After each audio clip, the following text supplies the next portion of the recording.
மீனராசினரை இந்த ஆடி மாதம் எப்படி இருக்க போகுது?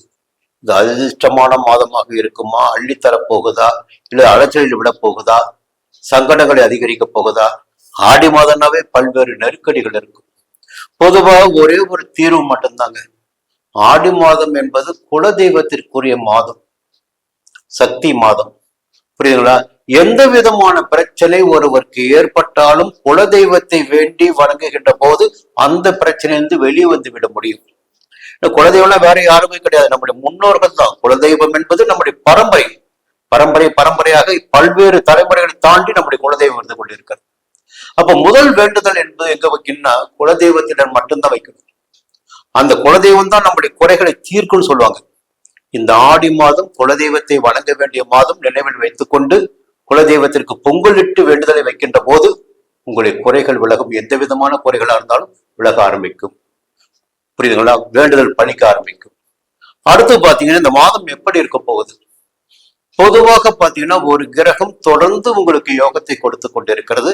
கேது பகவான் 6ஆம் இடத்தில் சஞ்சரித்துக் கொண்டிருக்கின்ற கேது தொடர்ந்து மற்ற 8 கிரகங்கள் எதிர்மறையாக சஞ்சரித்தாலும் கேதுவுடைய சஞ்சாரம் சாதகமாக இருக்கிறது.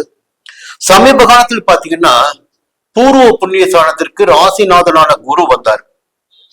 அந்த குரு இப்பொழுது அஸ்தமனமாகி இருக்கிறார்.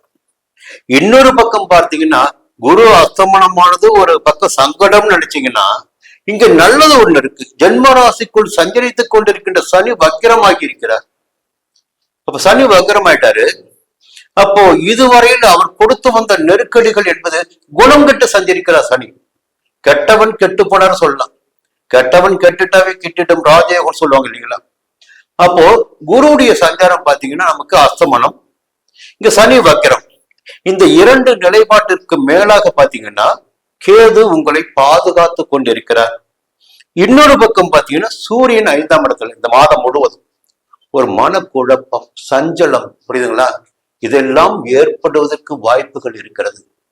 வீணான ஒரு ஆசையினை தூண்டிவிட்டு உங்களை வேறு பாதைக்கு திசை திருப்புவதற்கும் வாய்ப்புகள் இருக்கிறது. பிள்ளைகள் நலனை பற்றி யோசித்து யோசித்து ஒரு மனக்குழப்பத்தை ஏற்படுத்தவும் வாய்ப்புகள் இருக்கிறது. பூர்வீக சொத்துகளில் ஏதேனும் பிரச்சனையை உண்டாக்கும் வாய்ப்புகள் இருக்கிறது. 5ஆம் இடத்து சூரியன் இது முடிஞ்சு போச்சுங்களா? அடுத்து பாத்தீங்கன்னா ஒரு விஷயம், புதன் பாத்தீங்கன்னா மாதத்தின் முற்பகுதியில் உங்களுக்கு சுகஸ்தானாதிபதி புதன் தான். அவர் ஆட்சியாக சஞ்சரிக்கிறார். 31ஆம் தேதி வரை ஆட்சியாக சஞ்சரிக்கிறார். 4ஆம் இடத்தில் கேந்திர பலத்துடன் சஞ்சரிக்கிறார். அப்ப புத்திசாலித்தனம் என்பது இருக்கும். நீங்க ஏதாகிலும் ஒரு வேலையில் ஈடுபடுகிறீர்கள் என்றால் இதற்காகத்தான் ஈடுபடுகிறீர்கள் என்று உங்களுக்கு மட்டும்தான் தெரியும். இதை நோக்கி இதற்காகத்தான் இந்த வேலையை முடித்துக் கொள்ள வேண்டும், இவருடைய உதவியினை பெற வேண்டும், இதை சாதிக்க வேண்டும், இங்கே வெற்றி பெற வேண்டும், எல்லாருடைய பிளானிங் இருக்கும். இப்போ புதன் உங்களுக்கு சரியாக திட்டங்களை வகுத்து கொடுப்பார். இந்த மாதத்தின் முற்பகுதியில் சாதகமாக இருக்கு. அதே நேரத்தில் குரு பாத்தீங்கன்னா 9ஆம் தேதி உதயமாகிறார்.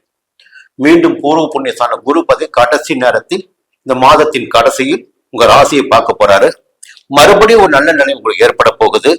செவ்வாய் பாத்தீங்கன்னா ஆகஸ்ட் 1ஆம் தேதி வரை சகாய ஸ்தானத்தில் நீங்கள் எடுக்கின்ற முயற்சிகள் எல்லாம் வெற்றியாக்கி கொடுக்கிட போகிறார். தைரியமாக தன்னம்பிக்கையோடு துணிச்சலாக உங்களை நடைபோட வைத்திடக்கூடியவராக செவ்வாய் சஞ்சாரம் மாதத்தின் முற்பகுதியில் இருக்கிறது. மாதத்தின் முற்பகுதியில் பாத்தீங்கன்னா புதனும் சாதகமாக சஞ்சரிக்கிறார். புதிய இடம் வாங்குவது, வங்கியில் கேட்டிருந்த பணம் கைக்கு வருவது, புதிய ஒப்பந்தங்கள் கிடைப்பது, இது போன்ற முயற்சிகள் எல்லாம் வெற்றியாகும். உத்தியோகத்தில் இருப்பவர்களுக்கு பாத்தீங்கன்னா ஒரு நல்ல நிலைமை இருக்கும். மேலதிகாரியின் ஆதரவு கிடைக்கும். எதிர்பார்ப்புகள் பூர்த்தியாகும்.